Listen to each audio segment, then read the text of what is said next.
Baik, Karis dan Shalom semua.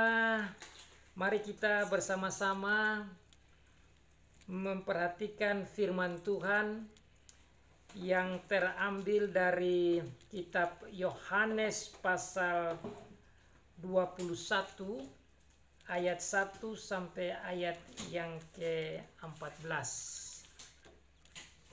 John chapter 21 verse 1 to 14. Yohanes pasal 21 ayat 1 sampai ayat yang ke-14. Di dalam Injil Yohanes pasal 21 ini, dalam ayat yang ke-14, Yohanes menulis bahwa ini merupakan penampakan diri Tuhan Yesus yang ketiga. Itu kesimpulan penjelasan dari Yohanes di ayat 14. Itulah ketiga kalinya Yesus menampakkan diri kepada murid-muridnya sesudah ia bangkit dari antara orang mati. So John says in this verse that this is the appearance of our Lord Jesus Christ number 3. Tetapi kalau di dalam sejarah kita belajar bahwa sebenarnya ini bukan ketiga. Ini lebih dari yang ketiga kali. Karena dia ada menampakkan diri juga kepada Maria Magdalena. Kemudian khusus kepada Petrus.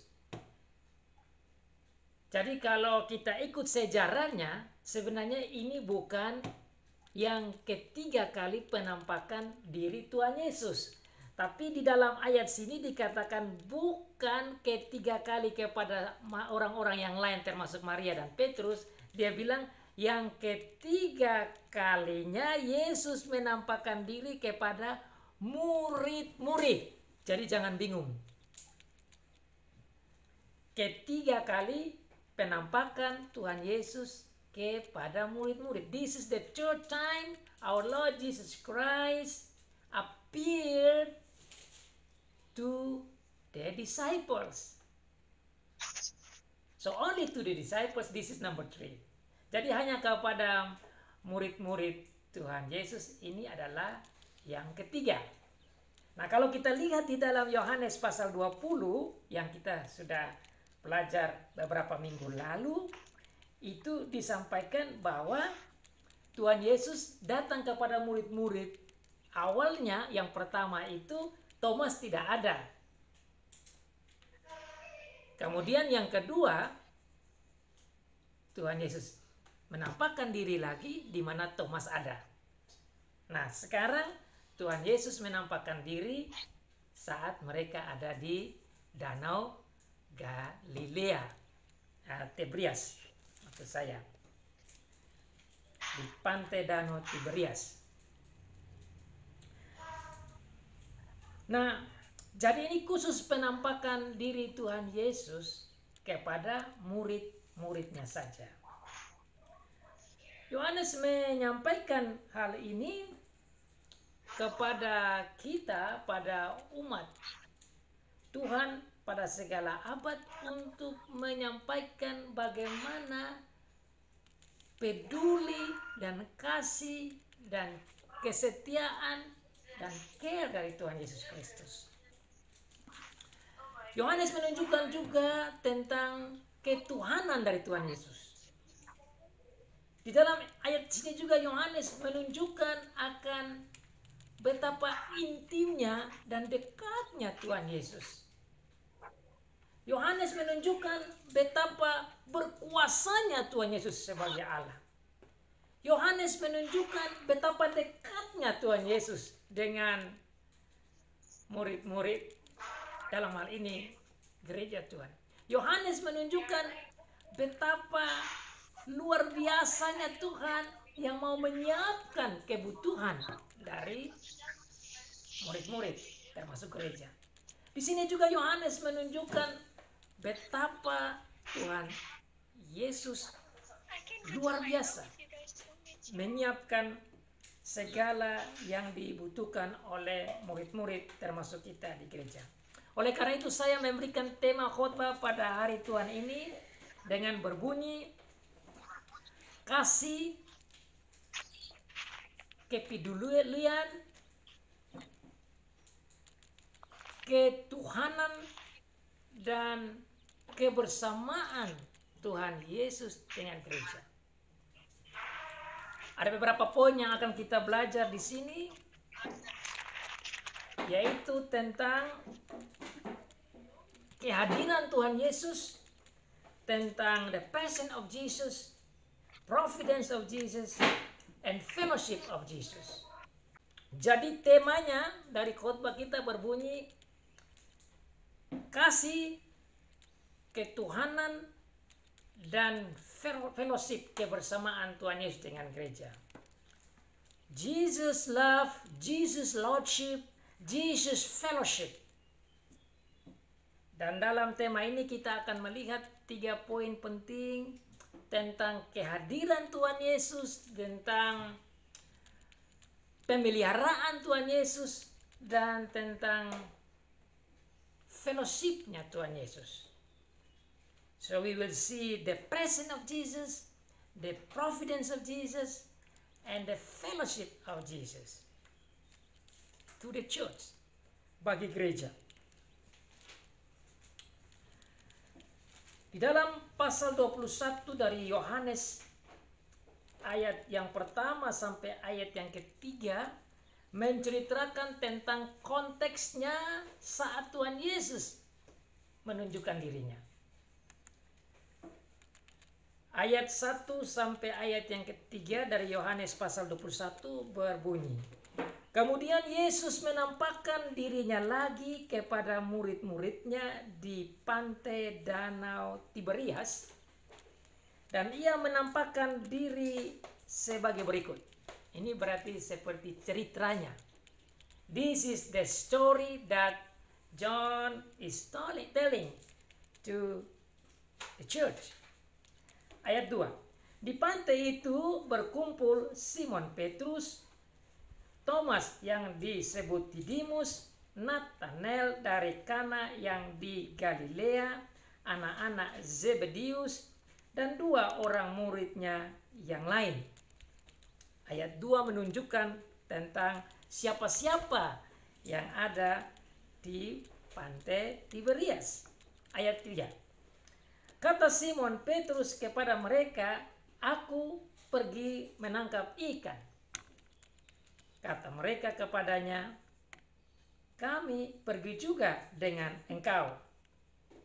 Mereka berangkat lalu naik ke perahu, tapi malam itu mereka tidak menangkap apa-apa. So, the story is talking about the disciples were on the beach beside the lake, and then they are going to catch the fish. It was started by Peter. So Petrus yang memulai, Petrus yang mengambil inisiatif untuk menangkap ikan. Jadi di sana dia bilang, aku pergi menangkap ikan. Aku pergi cari ikan. I'm going for fishing. Terus mereka yang lain bilang, oh kami juga mau pergi. So the others said, oh I like to go as well. We all also like to join you. Jadi disitulah ada kebersamaan mereka. Mereka satu ajak satu untuk pergi cari ikan. So they all together decided to go for catching fish for food. Tetapi dalam cerita itu tatkala mereka pergi menangkap ikan itu, di danau itu, apa yang terjadi? Mereka cari-cari terus. Dari malam suntuk terus sampai pagi. Bahkan dikatakan sampai siang. Tidak dapat apa-apa. Wah, ini satu hal yang sangat mengganggu perasaan. Kenapa? Kalau kita cari ikan dan tidak dapat itu, biasa itu bisa menimbulkan kecewa. Jangan bilang pergi cari tangkap ikan dengan jala. Pasti kita pernah coba pancing ikan juga. Kalau duduk pancing ikan, jangan bilang berjam-jam seperti murid-murid ini. Kalau kita duduk saja 10 menit, ikan tidak memakan umpan kita sudah mulai merasa bosan. 1 jam lagi, tidak dapat ikan. Aduh, kecewa sekali. Ini mereka berjam-jam. Malam itu mereka tidak menangkap apa-apa. Sampai hari mulai siang. Itu berarti sudah mulai terang. Anggaplah sudah pagi itu. So they catch nothing. If any of you ever went out for fishing, you can imagine how boring it was or how uncomfortable feeling when you catch nothing. Saya pernah pancing ikan juga dan saya kalau tidak dapat, waduh, rasa seperti tidak enak. Nah, saudara-saudara, ini cerita menunjukkan bagaimana keadaan murid-murid tatkala mereka mulai dari malam sampai pada mulai terang pagi hari tidak dapat apa-apa. Mereka berangkat lalu naik ke perahu, tapi malam itu mereka tidak menangkap apa-apa. Ayat yang keempat dari Yohanes pasal 21. Ketika hari mulai siang, Yesus berdiri di pantai. Akan tetapi murid-murid tidak tahu bahwa itu adalah Yesus. So Jesus appeared on the beach of the lake there, but none of them realized that that was Jesus. Tuhan Yesus berdiri di pantai dan mereka tidak tahu siapa itu. Kenapa ayat ini dikatakan begini? Kalau kita bayangkan tentang pantai, kita pikir itu jauh.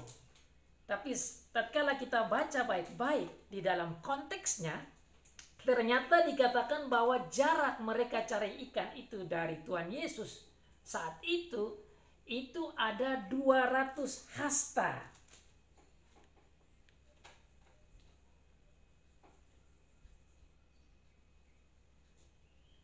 Ada 200 hasta saja. Itu bisa dilihat di ayat 8 dari Yohanes 21. Saya baca supaya kita bisa lihat konteksnya. Let me read verse 8 so you can understand the context. Murid-murid yang lain datang dengan perahu karena mereka tidak jauh dari darat. Hanya kira-kira 200 hasta saja dan mereka menghela jala yang penuh ikan itu. Jadi ayat 8 memberikan kepada kita gambaran bahwa jarak Tuhan Yesus berdiri dengan mereka tangkap ikan itu, ikan-ikan yang ditangkap itu jaraknya hanya 200 hasta. Pertanyaannya, apa itu 200 hasta? Itu panjangnya berapa jauh? Karena kita orang Indonesia kan tidak pakai ukuran hasta. Kita punya ukuran yaitu meter. Maka pertanyaan kita, berapa meter kah 200 hasta? Supaya kita bisa bayangkan berapa jauh jaraknya Tuhan Yesus dari murid-murid yang sedang berdiri atau sedang duduk atau sedang bekerja menangkap ikan itu.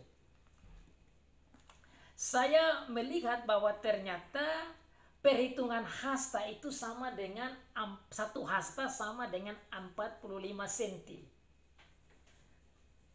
So one hasta is about 45 centimeters. Nah, kalau dikali 45 cm dikali dengan 200 hasta, maka dapatnya sekitar 90 meter.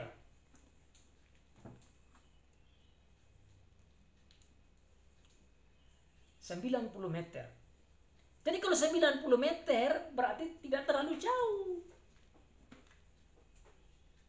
Tidak sampai 100 meter.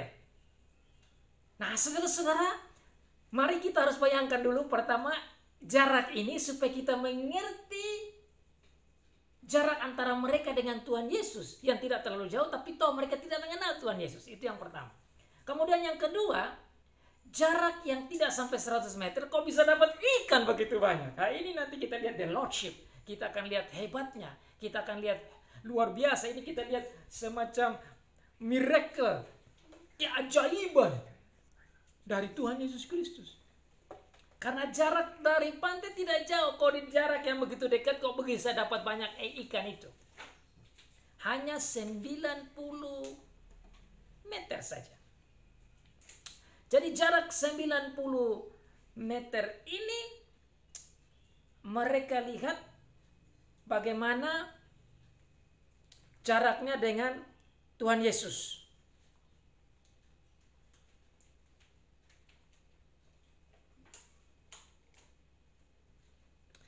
Yesus berdiri di pantai, akan tetapi murid-murid itu tidak tahu bahwa itu adalah Yesus. Dengan jarak 90 meter. How far is that? 90 meter. That's not too far, isn't it? Not even 100 meters. So that's quite close, isn't it? So if you know your friend or your family, and if you see from that far, you should know. You should be able to know.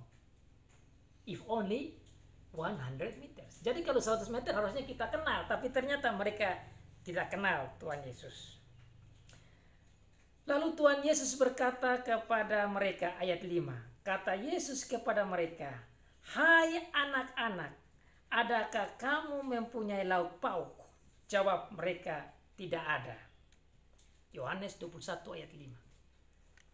So then Jesus asked them, "Children, do you have anything to eat?"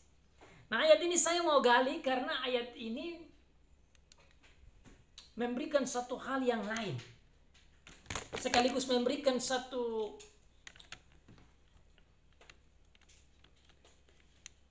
hiburan yang luar biasa. Saya sekali lagi katakan, saya ulang lagi, sampaikan. Di ayat yang kelima ini, cara Tuhan Yesus memberikan salam dan memanggil mereka ini lain sekali, sangat lain. Karena biasanya Tuhan Yesus itu datang dalam pasal 20, kalau saudara banding di sana, di pasal 20, itu Tuhan Yesus berkata berbeda. Di pasal 20 dia datang dan dia bilang, "Damai sejahtera bagimu." Masih ingat ya? Damai sejahtera bagimu. Itu selalu dia katakan begitu, atau digunakan kata Irene. Tapi di sini saudara-saudara, di ayat yang kelima, dia tidak gunakan kata itu. Dia katakan, "Hai anak-anak."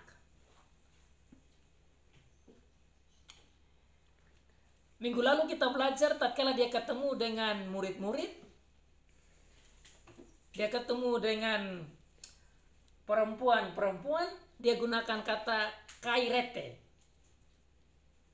atau bersukacitalah. Dengan murid-murid dia bilang apa? Damai sejahtera bagimu.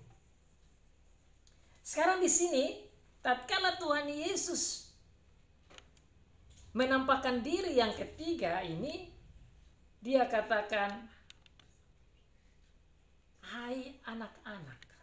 Dalam bahasa Inggris yang lain saya melihat terjemahan misalnya NIV dan beberapa terjemahan yang lain, mereka menerjemahkan dengan kata kawan, friends.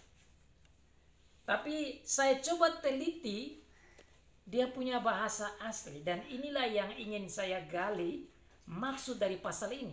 Karena dalam bahasa asli dia katakan dengan nama anak-anak, bahkan arti anak-anak itu lebih kecil lagi dari anak-anak yang kita bayangkan. Karena dia katakan pakai kata paidia atau paidion, anak.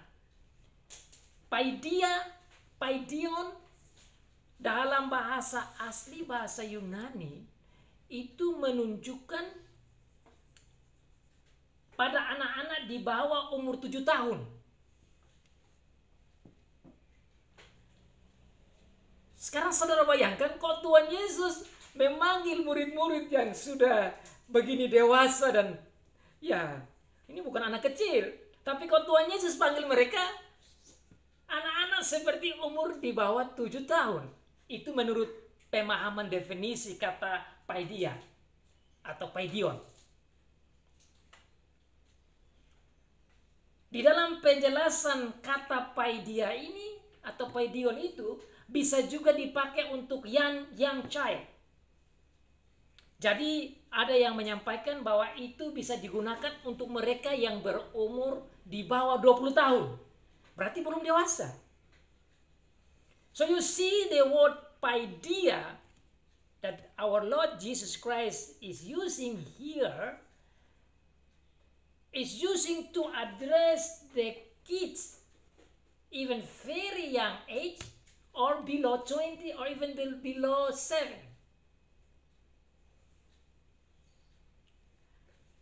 So now we have to ask why Jesus did this. Why Jesus called them like that? Ada juga yang menjelaskan kata ini biasa dipakai sebagai kata figuratif, simbolik untuk mereka yang belum mature secara rohani. Kata ini juga biasa dipakai untuk mereka yang masih dalam training. Paidion ini. Nah, kita harus belajar kata ini dalam konteks murid-murid yang saat ini pergi mencari ikan. Saya coba-coba mencari tahu, how come? Why Jesus did that? Why Jesus called them like that? That's a bit embarrassing, isn't it? Ini kan satu hal yang sangat memalukan. Kenapa? Wah, seorang sudah tua, orang sudah dewasa kok dipanggil anak-anak. Bahkan pengertian itu bisa saja di bawah 7 tahun atau di bawah 20 tahun. Berarti itu pengertian istilah kepada orang-orang yang tidak dewasa. Dan bisa memalukan.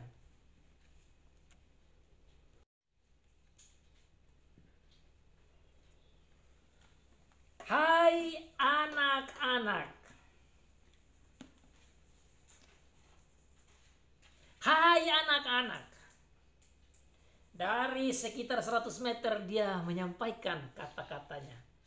Hai anak-anak. Little children. Look at that. He addressed them. Nah, saya mau memahami ini dengan pemahaman saya menafsir ayat ini dengan berkata hai anak-anak. Yang pertama, bahwa dengan mengatakan hai anak-anak, Tuhan Yesus mau melihat mereka sebagai anak-anaknya. Karena kalau kita ikuti dengan arti kata paidia itu, artinya orang yang sementara di training, berarti memang dia adalah guru dan dia melihat mereka sebagai anak murid. Itu pemahaman pertama. Tapi pemahaman kedua yang saya pikir dengan kata ini Tuhan Yesus melihat betapa lemah dan betapa tidak ada tujuannya hidup murid-murid ini. Panggilan mereka tidak mereka laksanakan seperti seharusnya. Maka mereka seperti anak-anak saja. They seem to be like little children spiritually because they supposed to do the work as the disciples of Jesus as the apostles. What's the job is not go to fish the fish or go fishing, but they must catch men. You supposed to be catch men. Fishing men, not fishing fish. Ini yang saya melihat dari kata hai anak-anak. Mari kita lihat di konteks lebih dalam lagi. Di dalam pasal yang ke-20 itu disampaikan bahwa tatkala Tuhan Yesus muncul dalam pertemuan dengan murid-murid pertama kali penampakan diri, mereka mengunci rumah itu. Saat itu Thomas tidak ada. Bukan? Nanti di dalam pasal 20 ayat selanjutnya itu baru Thomas hadir di ayat yang ke-24. Tapi di dalam ayat yang ke-19 dari pasal 20 tatkala Tuhan Yesus menampakkan diri kepada murid-murid, Thomas tidak ada itu. Mereka ada di situ tetapi mereka kunci pintu. Pintu-pintu semua terkunci. Di sini menunjukkan kepada kita betapa mereka memang takut seperti anak-anak. Mereka mengunci dirinya. Harusnya mereka keluar sampaikan berita tentang kebangkitan Tuhan Yesus. Bukan mereka keluar dan menyampaikan berita kebangkitan Tuhan Yesus dengan berani, mereka justru mengunci pintunya. Itu di ayat yang ke-19 sampai ayat 23. Sampai di ayat 24 pun Tuhan Yesus menampakkan dirinya yang kedua kepada murid-murid, di mana Thomas hadir pun sama, mereka masih kunci diri di dalam rumah. Nah, seharusnya setelah mendengar kehadiran Tuhan Yesus dan bertemu dengan Tuhan Yesus pertama kali dan kedua kali dan sudah mendapat sukacita dan mendapat damai dan mendapat pengarahan dan mendapat dorongan dari Tuhan Yesus untuk keluar, harusnya mereka keluar dan menyampaikan firman Tuhan. They supposed to go out and bring the gospel after seeing and meeting our Lord Jesus Christ. Bahkan Thomas pada ayat yang ke-28 dari pasal 20 sampai mengatakan, ya Tuhan, ya Allahku. Berarti sampai sudah mengakui Tuhan Yesus itu adalah Tuhan dan Allah yang hidup, yang adalah Mesias, yang adalah anak Allah. Jadi ini harusnya mereka ini tahu, tapi mereka tidak laksanakan tugasnya. They know that they supposed to go out to bring the gospel outside, but they did not do it. They, instead of going out and bring the gospel to the others, they went to the beach. They went fishing. Look at that. And that's why Jesus came and said to them, little children. Jadi Tuhan Yesus menggunakan kata-kata ini sebenarnya untuk membuka mata mereka dan membuka mata kita juga. Supaya jangan Tuhan juga panggil kita seperti little children. Tuhan Yesus melihat mereka seperti anak-anak secara rohani belum mature karena mereka tidak melaksanakan tugasnya. Saudara akan melihat maksud saya ini nanti dengan ayat yang berikut, ayat yang ke-15 dan seterusnya. Tatkala Tuhan Yesus adres kepada Petrus, setelah dia kasih makan, dia bilang, Petrus, apa engkau sayang saya tidak? Why don't you go and bring the gospel? Do you love me or not? If you love me, bring the gospel, feed my sheep. Artinya Tuhan Yesus katakan kepada Petrus, kalau engkau sayang saya, keluar dan bawa Injil. Masa kamu buang-buang waktu di sini saja fishing? Masa kamu khawatir dengan hidupmu? Masa kamu khawatir dengan lauk paukmu? Ini yang saya maksudkan dengan kata paidion itu. Tuhan Yesus begitu memperhatikan mereka dan masih datang untuk menolong mereka, membuat mereka menjadi dewasa secara rohani. So the point of this word is that they realize that they are not children. They supposed to be like mature believers. Mereka harus menjadi orang-orang percaya yang dewasa. Mereka harus menjadi murid-murid yang dewasa. Mereka harus menjadi rasul-rasul yang dewasa. Mereka harus memberitakan firman Tuhan kepada orang lain, bukan melok diri. Saya gunakan kata lok karena ini sudah keluar dari rumah, sudah berani keluar dari rumah, tapi jiwanya masih dikunci. Masih takut memberitakan firman. Maka Tuhan Yesus datang mentraining mereka. Makanya istilah paideon itu dikatakan ini istilah dipakai bagi anak-anak yang masih butuh training. So they still need to be trained by our Lord Jesus Christ. And that's why you see the instruction of our Jesus Christ to Peter as one of like the leader. Dia harus menginstruksikan Petrus sebagai leader untuk bisa menunjukkan sikap sebagai pemimpin. Untuk bisa menolong yang lain sebagai murid-murid memberitakan firman Tuhan. Makanya dia panggil paidia. Hai anak-anak. Terus dia katakan, adakah kamu mempunyai lauk pauk? Little children, do you have anything to eat? Nah ini terjemahan ini saya juga tadi malam beberapa kali saya bolak-balik saya baca ini istilah lauk pauk ini. Ternyata dalam bahasa asli dikatakan di sana terjemahan lauk pauk itu maksudnya ikan. Jadi sebenarnya pertanyaan Tuhan Yesus, hai anak-anak, apa kamu dapat ikan atau tidak? So you can translate, little children, did you have fish there? Karena kalau kita baca lauk pauk, itu kita bisa salah paham. Dalam versi-versi bahasa Inggris yang lain hampir semua pakai kata fish. Atau ikan. Jadi, hai anak-anak, apa kamu dapat ikan atau tidak? Maka jawab mereka, tidak ada. Nah karena jarak begitu dekat, maka mereka saling berbicara. Satu jawab, satu tanya, satu jawab, satu tanya. Kan itu karena dekat saja. Karena memang tidak sampai 100 meter. Jawab mereka tidak ada. Nah dalam bahasa asli juga saya lihat kata yang dipakai untuk lauk pauk ini adalah makanan yang bisa dimakan dengan roti. Dalam hal ini ikan. Jadi adakah kamu di sana ikan yang bisa kamu makan dengan roti? So you can translate, do you have fish there that you can eat with bread? They say no. Jadi mereka bilang tidak ada. Ayat 6. Maka kata Yesus kepada mereka, tebarkanlah jalamu di sebelah kanan perahu, maka akan kamu peroleh. Throw your net on the right side. Ini saudara-saudara luar biasa. Tidak ada.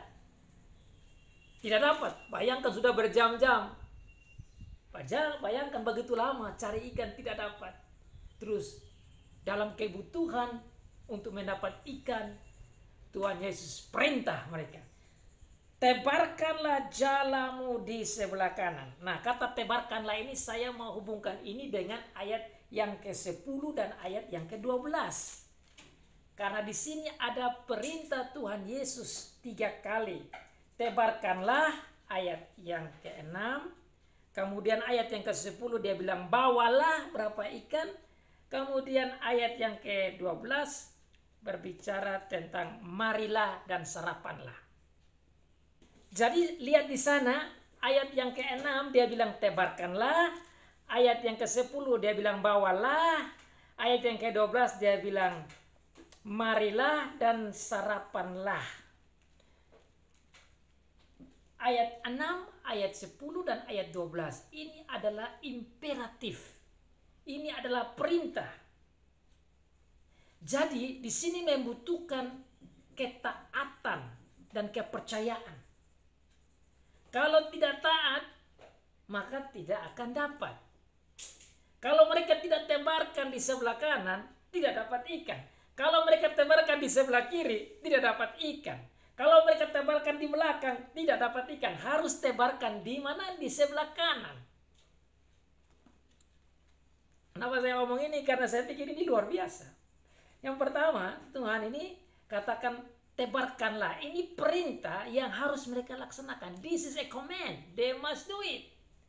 They must trust our Lord Jesus Christ and they must do it in order to get the fish. This is not a suggestion. Ini bukan suggestion atau usulan saja. Dan ini bukan mudah-mudahan. Tuhan tidak bilang, ya buang di sebelah kanan, semoga kamu dapat ikan ya.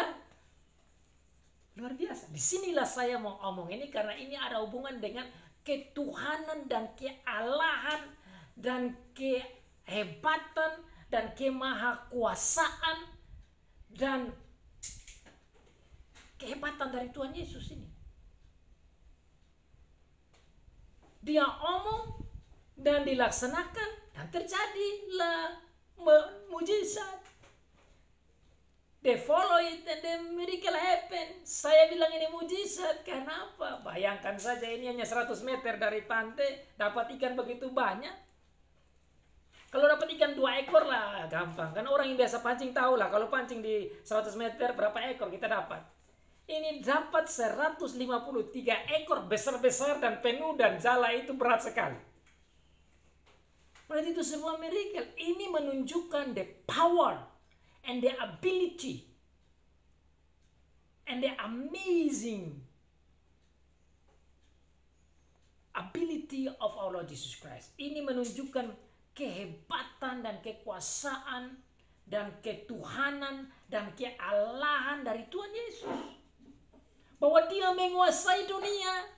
Hanya dengan peristiwa ini kita sudah bisa tahu bahwa dia memang hebat. Bahwa dia mengatur di dunia. Bahwa ikan-ikan pun harus dengar dia. Nah kalau ikan-ikan dengar dia, maka tentu dunia juga dengar dia. Kenapa? Waktu dia masih bersama mereka, angin diam saja. Orang mati dia bangkit. Orang sakit dia sembuhkan. Ada begitu banyak hal yang menunjukkan betapa hebatnya Tuhan Yesus. Bahkan dia bangkit pun dia masih datang dan menunjukkan kehebatan, kealahan, keluar biasaannya itu kepada murid-murid.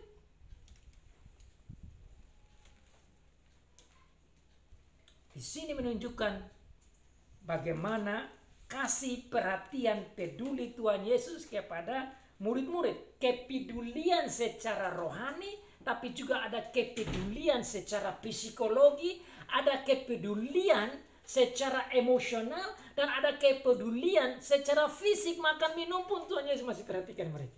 Ini satu hiburan bagi saudara dan saya.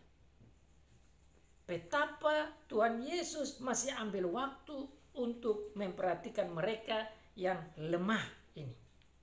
Tebarkanlah jalamu di sebelah kanan perahu, maka akan kamu peroleh. Ayat yang ke-6.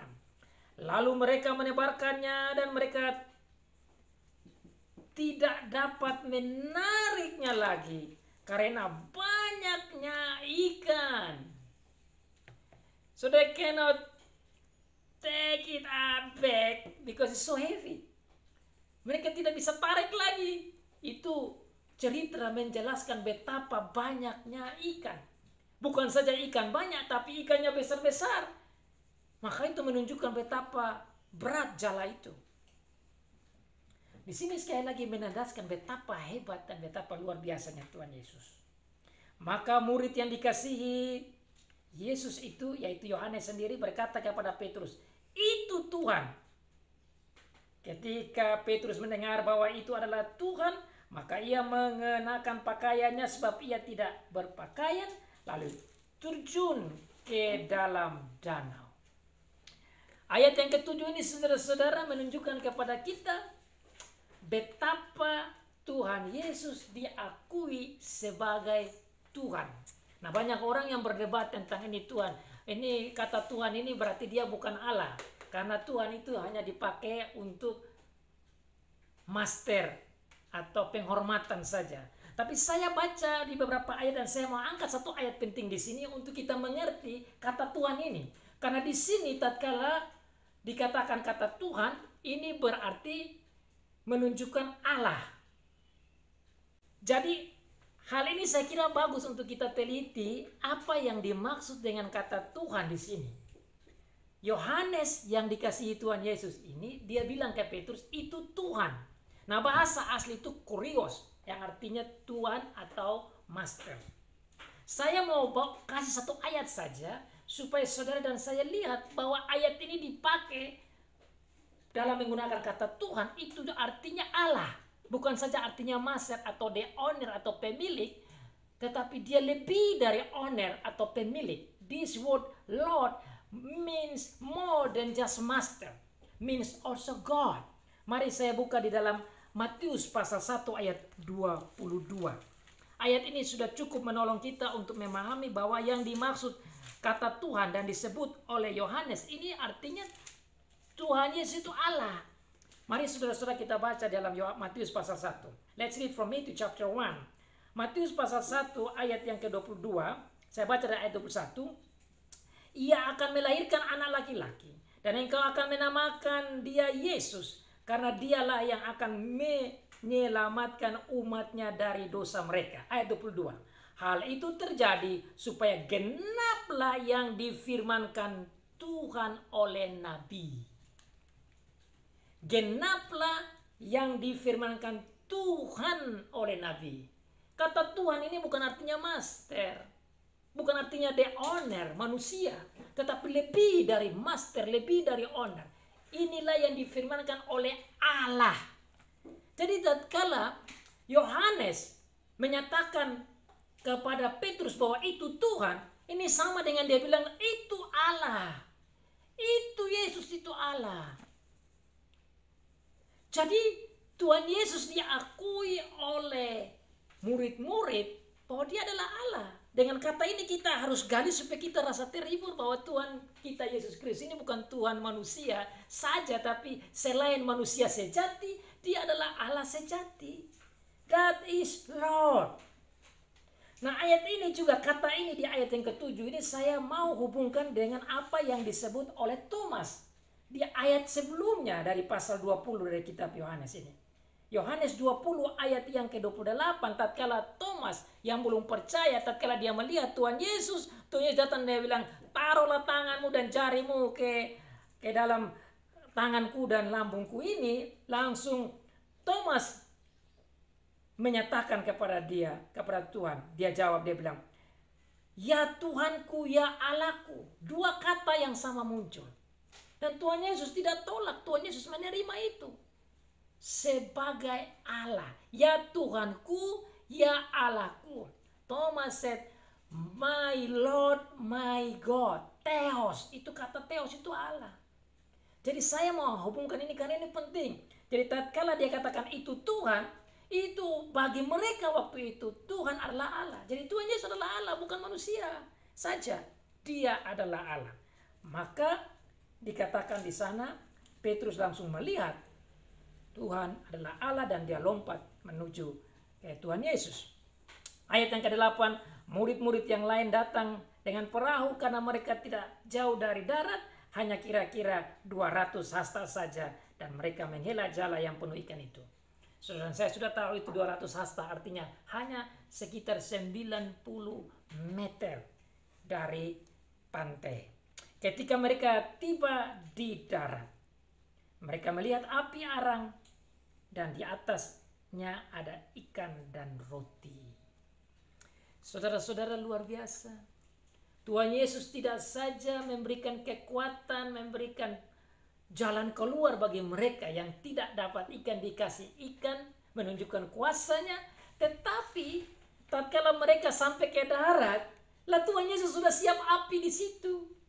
Tuhan Yesus tahu bahwa mereka lapar. Saudara dan saya juga kalau pergi pancing begitu lama-lama sampai malam, pulang ke daratnya lapar. Apalagi kalau kena air. Apalagi kalau tidak tangkap apa-apa, ya pasti lapar. Waduh, luar biasa Tuhan Yesus. Siapkan mereka api, siapkan mereka ikan, siapkan mereka roti. Ya saudara, kalau kata roti bagi kita yang orang Indonesia tidak terlalu paham, karena kita kan makan nasi. Kita harus bayangkan itu kalau Tuhan Yesus menunjukkan diri di Indonesia, ya ada ikan dan nasi. Bagi orang-orang Israel waktu itu, roti itu ya membuat mereka kenyang. Jadi Tuhan Yesus menyiapkan ikan dan roti untuk memberikan mereka makan. Dia luar biasa. Dia hadir, dia siapkan. Itu cinta kasih Tuhan yang luar biasa. Itu kasih Tuhan yang luar biasa. Nah ini saudara-saudara, kenapa ini penting?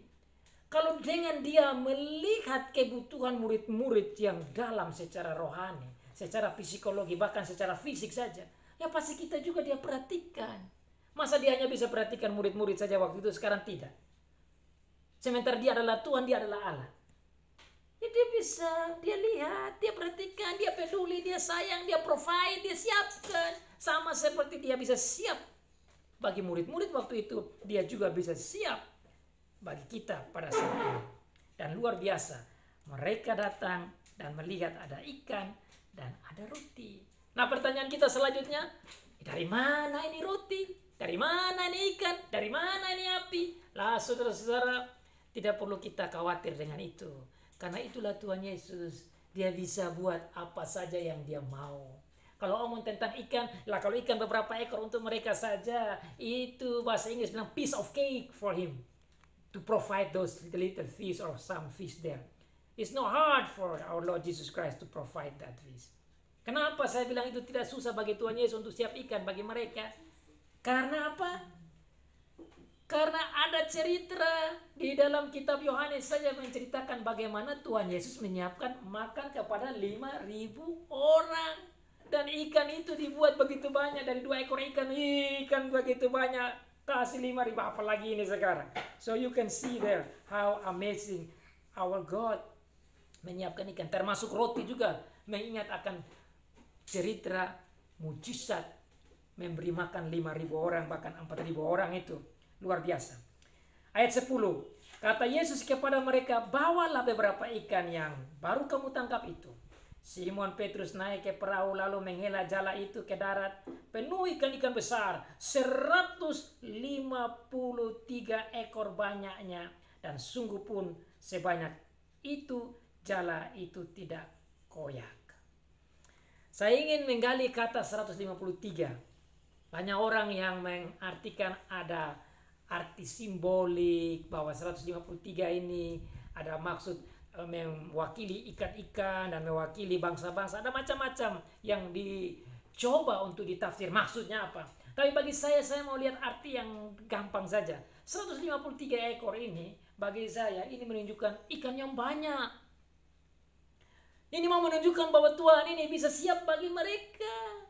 Ini menunjukkan berkat yang abundance. Ini menunjukkan blessing yang abundance. Ini memberikan kita kepada kita bagaimana Tuhan Yesus bisa menyiapkan makan minum yang banyak. Bagi dia itu tidak ada yang tidak mungkin. Nah kalau kita mau memahami ini secara rohani, apabila mereka menjadi penjala-penjala manusia, ingatlah, laksanakan apa yang saya perintah, yaitu pergi dan jadikan semua bangsa muridku, ajar mereka dan baptis mereka. Ingat 153 ini, kalau saya omong jadi, dan kamu pergi, maka kita akan mengharvest, memanen banyak orang-orang percaya. Karena bagi Tuhan tidak ada yang tidak mungkin. Akan ada banyak orang percaya yang engkau pergi tatkala engkau sampaikan Injil. Ini tujuannya. Tujuannya kepada murid-murid. You pergi dan you sampaikan. Akan berjubel berbanyak-banyak orang yang datang percaya kepadaku. Lihat saja ini. Menjadi penangkap ikan, melihat menjadi penangkap manusia. Penjala ikan, penjala manusia. Dan betul. Hari pertama tatkala Roh Kudus datang, sampai bangkit berdiri, Petrus yang karena nasihat harus bawa melayani Tuhan, dia bangkit berdiri dan dia khotbah. Dan Alkitab katakan ada berapa yang percaya? 3.000 orang percaya. 153 itu abundance, 3.000 itu abundance. Itu menurut saya itu arahnya ke situ. Jadi mereka tidak perlu takut, mereka tidak boleh lockdown, mereka harus keluar dan beritakan Injil dan ingat apa yang sudah saya buat di sini untuk menjadi dorongan. So this should become a motivation for the disciples to remember these miracles, that you should go out and bring the gospel to catch the people, and you will see the abundance of blessings. Just like you see the abundance of blessing with this 153 fish. 153 ekor yang ada. Kata Yesus kepada mereka, marilah dan sarapanlah. Tidak ada di antara murid-murid itu yang berani bertanya kepadanya, siapakah engkau? Ayat yang ke-12. Sebab mereka tahu bahwa itu adalah Tuhan. Sekali lagi, Tuhan adalah Lord atau God, Allah. Jadi dalam ayat yang ke-12 ini, saudara-saudara, Tuhan Yesus begitu luar biasa. Dia menyiapkan ikan dan roti di pinggir laut, pinggir danau itu. Bukan saja menyiapkan ikan dan roti, tetapi juga dia menyiapkan kekuatan-kekuatan rohani bagi mereka. Dia menguatkan mereka. Dia bukan saja menunjukkan bahwa dia penguasa bumi dan dunia ini, tapi dia juga peduli akan gereja. Dia tahu bahwa murid-murid itu tidak bisa berjalan tanpa dia. He knows that the disciples cannot do their work without him. He knows the disciples were so weak. And that's why he came again and he encouraged them. Dia datang dan memberikan mereka semangat. Dan dia datang dan memberikan mereka makan. Tapi tujuan apa dia datang memberikan makan ini? Dia mau kasih tahu kepada mereka bahwa nanti saya akan naik ke surga. Tapi kamu harus ingat, laksanakan tugasmu sebagai utusan-utusanku. Makanya saudara lihat di sana, ayat selanjutnya dikatakan bahwa setelah itu dia suruh datang makan. Dia bilang ke depan mereka, dia maju ke depan dan dia kasih mereka roti dan ikan. Yesus maju ke depan mengambil roti dan memberikan kepada mereka, demikian juga ikan. Jadi dengan memberikan roti dan ikan, saya mengingat akan apa yang dia buat tatkala sebelum dia disalibkan. Dia bikin perjamuan. Dia bilang datang, makan dan minum roti dan anggur. Sama sekarang juga dia berikan roti dan ikan. Roti mengingat akan dia punya tubuh. Ingat betapa dia sudah mati, menderita dan bangkit. Ini berarti mereka bukan saja ingat akan kematiannya, tapi mereka harus ingat untuk menjadi kuat dan memberitakan firman. So with this coming of our Lord Jesus Christ, giving and providing the feast and bread, He wants to strengthen them spiritually, physically, psychologically, emotionally, theologically, even sociologically. Semua mereka harus keluar, jangan lockdown dan pergi keluar. Ingat, saya provide. Saya siap ini semua supaya kamu keluar dan memberitakan Injil. Dan itu jelas. Dalam ayat selanjutnya dikatakan tentang bagaimana Tuhan Yesus menyiapkan muridnya, yaitu Petrus.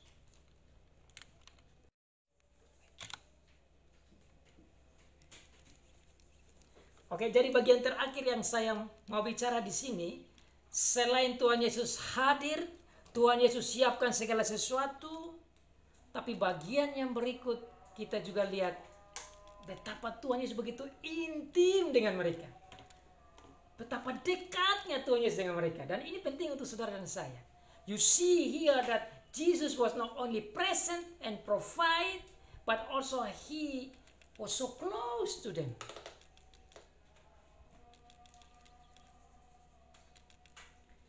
Tatkala dia datang dan dia berikan mereka ikan dan dia berikan mereka roti, itu kita harus bayangkan betapa dekatnya mereka. Saudara-saudara harus ingat bahwa bagi orang Israel, makan minum itu adalah satu persekutuan yang sangat dekat. Sangat dekat. Maka dikatakan perjamuan. Jadi Tuhan Yesus membuat kebersamaan makan minum fellowship yang sangat dekat dengan murid-muridnya. Murid-murid adalah simbol dari gereja. Maka sebagaimana Tuhan Yesus begitu dekat dengan murid-murid, dia juga dekat dengan gereja. Oleh karena dia dekat dengan gereja, dalam Wahyu pasal 2 kepada gereja-gereja dia selalu bilang, aku tahu, aku tahu, aku tahu, aku tahu. Why? Because He is so close and He knows inside out the situation and condition of the church. Jadi karena dia begitu dekat, dia begitu tahu tentang segala situasi dan kondisi dari gereja, pribadi lepas pribadi, gereja lepas gereja. Bahkan kita dalam situasi seperti begini juga. Kita dalam kondisi seperti begini juga. Dia tahu itu. Dia tahu kebutuhan kita. Dia tahu kesusahan kita. Dia tahu keadaan kita. Dia tahu struggle kita. Kenapa? Karena dia memang intimate. Dia begitu dekat dengan kita. Dia mau berfellowship dengan kita. Dan dengan ini saya mau katakan, seperti dia bilang, di mana ada 2-3 orang berkumpul, di situ aku ada. Oh, how intimate, how close. Betapa dekatnya tatkala Tuhan bilang, di mana ada 2-3 orang berkumpul, di situ aku ada. Where there are 2-3 people talking about me, that's I am there. Aku ada di sana. Dan sekarang juga boleh dikuatkan bahwa dia ada. Dia ada, dia hadir, dia mau berfellowship dengan kita. Dia juga hadir dengan kuasanya, dan dia hadir dengan providence-nya. Dia hadir sebagai Tuhan, dia hadir dengan kasih-Nya, dia hadir dengan kehebatannya, dia hadir dengan kemuliaannya, dia hadir sebagai Tuhan, dia hadir sebagai Allah, dia hadir sebagai juru selamat, dia hadir di dalam Roh Kudus. Luar biasa. He is with us. Praise God for His word. Amin.